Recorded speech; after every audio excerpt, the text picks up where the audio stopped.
বাংলাদেশের সংবিধানে যে মৌলিক অধিকারের চ্যাপ্টার আছে সেখানে বলা আছে যে প্রজাতন্ত্রের সকল কাজে কোনো বৈষম্য থাকবে না।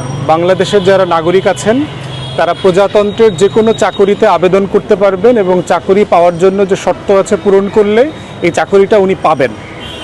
এখানে শুধুমাত্র একটা এক্সেপশন দেওয়া আছে যে রাষ্ট্র চাইলে এমন কিছু প্রভিশন করতে পারবে যদি পিছিয়ে পড়া কোনো জনগোষ্ঠীকে এগিয়ে নিয়ে আসতে হয়। এটা আমাদের সংবিধানে আছে। কোটা কিন্তু পাকিস্তান আমলে ছিল, ব্রিটিশ আমলেও ছিল বিভিন্ন ফর্মে। কোটাটা কেন করা হয়েছিল? পাকিস্তান আমলে কোটা ছিল কিন্তু আমাদের এই বাঙালিদেরকে বিভিন্ন সেক্টরে এগিয়ে নিয়ে আসবার জন্য আর কি কোটা ছিল। যেমন ধরেন একসময় পাকিস্তানের সেনাবাহিনীতে রিক্রুটমেন্ট হবার জন্য যে হাইট ছিল, মিনিমাম হাইট ছিল হচ্ছে 5.6।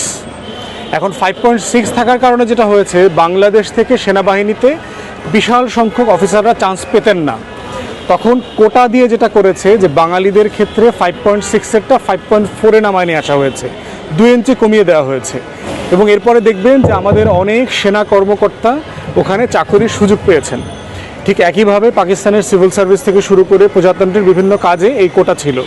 তো পাকিস্তান আমলে কোটা ছিল আমাদের বাঙালিদেরকে চাকুরিতে এগিয়ে নিয়ে আসার জন্য, কারণ বাঙালিরা টোটাল জনগোষ্ঠীর মধ্যে পিছিয়ে পড়া জনগোষ্ঠী ছিল। এখন প্রশ্ন হচ্ছে, যেই মুক্তিযোদ্ধাদেরকে আমরা কোটা দেবার কথা বলছি সংবিধানের ধারা মোতাবেক, মুক্তিযোদ্ধারা কি কোনো পিছিয়ে পড়া জনগোষ্ঠী কিনা? বাংলাদেশে অনেক মুক্তিযোদ্ধা আছে যারা কোটি কোটি টাকার মালিক, শত শত হাজার হাজার কোটি টাকার মালিক। বাংলাদেশে যারা আওয়ামী ঘরানার যারা এই মুক্তিযোদ্ধা সনদ বাইর করছেন, জোগাড় করছেন, তারা কি কেউ গরিব মানুষ? আবার আমরা এমন গরিব মুক্তিযোদ্ধাদের কথা জানি যিনি রিক্সা চালায় খান, এমন গরিব মুক্তিযোদ্ধাদের গল্প আমরা পড়েছি যিনি ভিক্ষা করে চলছেন, এমন গরিব মুক্তিযোদ্ধাদের কথা আমরা জানি যিনি কাগজ নাই কিন্তু এলাকার মানুষ জানে তিনি মুক্তিযোদ্ধা, কিন্তু তার সনদ নাই, তিনি ভাতা পাচ্ছেন না। অতএব যে কারণে পিছিয়ে পড়া জনগোষ্ঠীকে রাষ্ট্রের মূলধারায় নিয়ে আসতে হবে, মুক্তিযোদ্ধা জনগোষ্ঠী সেটার মধ্যে পড়েন না। এরপরে হচ্ছে মুক্তিযোদ্ধাদের জন্য কোটা এক জিনিস, কিন্তু মুক্তিযোদ্ধাদের ছেলে মেয়ে নাতি নাতনি তারা দেশের জন্য কি করেছে? এই যে মুক্তিযোদ্ধাদের বিশাল নাতি নাতনি পরিবার আছে, ওরা দেশের জন্য 2 আনার কোনো উপকার করছে কিনা? তাহলে যে যিনি দেশের জন্য উপকার করেন নাই, যিনি পিছিয়ে পড়া জনগোষ্ঠী না, তিনি সংবিধানের কোন ধারা মোতাবেক কোটার বেনিফিশিয়ারি হবেন? দ্বিতীয়ত দেখেন যে কোটার বেনিফিট দেওয়ার কথা যেটা বলা হয়েছিল সেই আন্দোলনটা, সেখানে একটা এক্সিকিউটিভ অর্ডার দিয়ে 2018 সালে এটা বাতিল করা হয়েছে।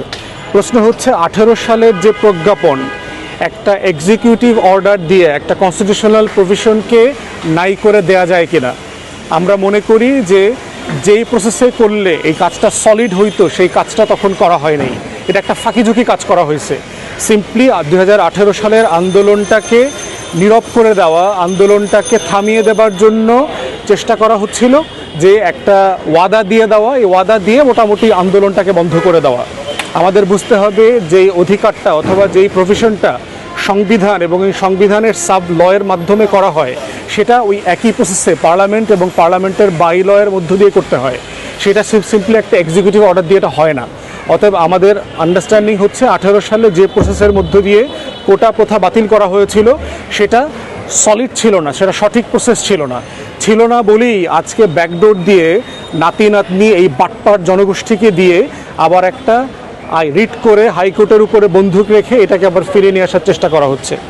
এখন প্রশ্ন হচ্ছে, তাহলে প্রধানমন্ত্রী নির্বাচিত না যদিও একটা অবৈধ সরকার প্রধান, একটা রাজনৈতিক দলের প্রধান, তিনি কি এরকম বাটপারি কথা সংসদে বলতে পারেন কিনা? পারেন তো। শেখ হাসিনা আর আওয়ামী লীগের রাজনীতি হইল বাটপারির রাজনীতি। সত্যরে মিথ্যা বানানো, মিথ্যারে সত্য বানানো, মরারে জীবিত বানানো, জীবিতরে মরা বানানো, যুদ্ধ করে নাই তারে মুক্তিযোদ্ধা বানানো, রাজাকাররে সনদ দেওয়া। এই টোটাল বাংলাদেশের বাটপারি রাজনীতির জনক হইল আওয়ামী লীগ, শেখ হাসিনা। হেন কোনো মিথ্যাচার নাই যা সে করে নাই। অতএব 2018 সালে পার্লামেন্টে কথা বলেছে, এমনি একটা বাটপারি করছে।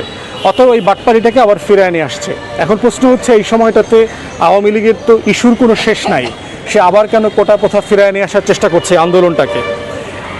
অনেকগুলো প্রিজাম্পশন আছে। একটা হচ্ছে যে বেশ কিছু বদনাম ঘটে গেছে সকল এই অবৈধ সরকারের। এই মতিউর, বেনজির, হাবিজাবির প্রচুর দুর্নীতির খবর আসছে। তো এই খবরগুলোকে বাইপাস করবার জন্য আরেকটা খুব শক্তিশালী খবর দরকার, কারণ দুর্বল খবর দিয়ে আপনি শুধুমাত্র বন্যার খবর দিয়ে দুর্নীতি বাইপাস করতে পারবেন না। অতএব এমন একটা দরকার যে আন্দোলনটার প্রতি সারা দেশের মানুষের আবার নজর তৈরি হবে। তারা দেখেছে যে কোটা আন্দোলনটা ফিরিয়ে নিয়ে আসলে তারা এই বন্যার সমস্যা, কোটি কোটি মানুষের যে দুর্ভোগ উত্তরাঞ্চলে এবং সিলেট বিভাগে চলছে সেটা ভুলিয়ে দেওয়া যাবে। যদি কোটা প্রথা আনা যায় তাহলে আপনার এই দুর্নীতির যে লুটপাটের কিংবদন্তির গল্পগুলো আসতেছে সেগুলো ভুলিয়ে দেওয়া যাবে। ভারতের সাথে যে অন্যায্য চুক্তিগুলো করে আসছে সেগুলো ভুলিয়ে দেওয়া যাবে। সর্বোপরি হচ্ছে এটা বাতিল করবে কিনা এমনটার ব্যাপারে আমি এখনও নিশ্চিত নই। এটা হতে পারে। আপনাদের 18 সালের নাটকের স্ক্রিপ্টটা মনে করায় দেই, সেটা হচ্ছে যে আপিলের ডিভিশনে একটা রায় হবে, আবার এই সরকার দলীয় প্রধান সোনার বাংলায় ঘোষণা দেবেন যেহেতু ছেলেমেয়েরা চায় না আমরা কোটা রাখবো না, এটার মধ্য দিয়ে ছাত্রলীগ ওনাকে আবার দেশনেত্রী হিসাবে আবার একটা সোহরাওয়ার্দী উদ্যানে সম্বর্ধনা দেবেন। আর এই যে মিছিলকারী জনগোষ্ঠী সেদিন আবার নতুন করে স্লোগান দিবে শেখ মুজিবের বাংলায় বৈষম্যের ঠাঁই নাই, শেখ হাসিনার বাংলায় বৈষম্যের ঠাঁই নাই। এই নাটকের স্ক্রিপ্ট চলছে, কিন্তু এই মিছিলকারীদেরকে বুঝতে হবে যে তোমরা যদি নাগরিক হইতা, এই দেশের গত 16-17 বছরের লুটপাট, ভোট, গণতন্ত্র, দেশের সব হারিয়ে যাওয়া জাতীয় স্বার্থ সুবিধাগুলো নিয়ে যদি তোমরা প্রতিবাদ করতা তাহলে 18-র আন্দোলনটা 2024-এ আবার করা লাগতো না। এবং মনে রাখো, তোমরা যদি নাগরিক না হও এই 24-এর আন্দোলন 26-এ আবার তোমাকে করতে হবে, 28-এ আবার করতে হবে, 30-এ আবার করতে হবে। এটার সমাধান হচ্ছে যুব সমাজকে নাগরিক হইতে হবে। দেশের প্রত্যেকটা অন্যায়, অবিচার, অসঙ্গতি, জাতীয় স্বার্থ হানিকর এমন প্রত্যেকটা জিনিস, স্বাধীনতা সার্বভৌমত্বের লঙ্ঘন এমন প্রত্যেকটা জিনিসের বিপক্ষে তোমাকে কথা বলতে হবে। আজকে একটা চাকরির জন্য যেভাবে পঙ্গপালের মতো মশা মিছিল করে, তারপরে মাছি আর তেলাপোকার মতো মিছিল করে হল থেকে বের হয়ে আসছো, বাংলাদেশ বিক্রি হয়ে যাচ্ছে, অথচ তোমরা গাঁজা আর ফেন্সিডিলে বুধ হয়ে আছো, তোমরা বিসিএস গাইডের ভিতরে বুধ হয়ে আছো, দেশ নিয়ে তোমাদের কোনো মাথা ব্যথা নাই। তোমরা মনে করতেছো একটা মিছিল করলে তুমি একটা চাকরি পাবা, তুমি এই বিসিএস গোলাম হইতে পারবা, তোমার এই গোলামির পুরস্কার হবে? এটা হবে না, সম্ভব হবে না। এটা তুমি আবার বঞ্চিত হবা। কয়টা ছেলে চাকরি পাবে? তোমাকে প্রজ্ঞাপন জারি করে দিল যে প্রসেস আছে, নিয়োগ প্রসেস, সব আওয়ামী লীগের বাটপাট দালালরা বসে থাকবে ভাইবা বোর্ডে, ছাত্রলীগের চিরকুট, আওয়ামী লীগের চিরকুট ছাড়া চাকরি হবে না। তুমি মিছিল করছো বলে তোমার চাকরি হবে? এটা সম্ভব? প্র্যাকটিক্যাল? টোটাল প্রশাসন আওয়ামী ইস্ট ইন্ডিয়া কোম্পানির দখলে চলে গেছে। অতএব মির্জাফর আর ঘসিটি বেগমের সিগনেচার ছাড়া, চিঠি ছাড়া তোমরা তো কেউ চাকরি পাবা না। অতএব তোমার মিছিল করে যদি এখানে সংবিধানও পরিবর্তন হয় তাতেও তোমার চাকরির কোনো নিশ্চয়তা এখানে নাই। অতএব বুঝতে হবে এই মিছিলটা দেশের জন্য হইতে হবে, এই মিছিলটা গণতন্ত্রের লড়াইয়ের জন্য হইতে হবে, এই মিছিলটা রাষ্ট্রকে রাষ্ট্র বানানোর জন্য হইতে হবে। সেই দিন মাত্র শুধু তুমি গ্যারান্টি পাবা যে তোমার অধিকারটা তুমি ফেরত আসলে পাইতে পারো। এছাড়া অন্য কোনোভাবে তোমার এই অধিকার ফেরত পাওয়ার কোনো নিশ্চয়তা নাই। দ্বিতীয়ত হচ্ছে আওয়ামী লীগের সরকার প্রধান, সাবেক প্রধানমন্ত্রী, আওয়ামী ইস্ট ইন্ডিয়া কোম্পানির নেত্রী, উনি বেইজিং সফরে যাচ্ছেন আগামী কয়েকদিন পরে। এবং আমরা অনেকেই সন্দেহ করেছে যে আসলে বেইজিং সফরের আগে বাংলাদেশের ভারতের সাথে কিন্তু কোনো সফরের পরিকল্পনা ছিল না।